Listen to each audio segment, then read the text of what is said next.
কেরামের কথা, ওলামাই কেরামদেরকেই আমাদেরকে সংশোধন করে নিতে হবে।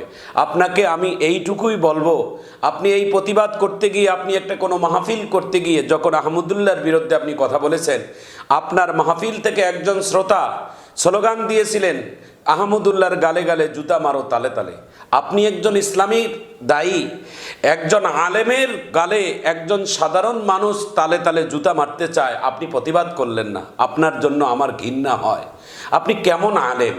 একজন আলেমকে সাধারণ মানুষ জুতার গালি দিবে, জুতার বাড়ি দিবে, আর আপনি সেটার প্রতিবাদ করলেন না।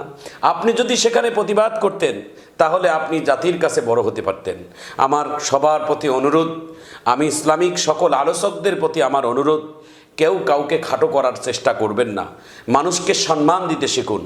মানুষের সম্মান আপনি দেবেন, আল্লাহ আপনার সম্মানের মাকামকে বাড়িয়ে দিবে। নবীর একজন সাহাবী, নাম তার হাফসির কালো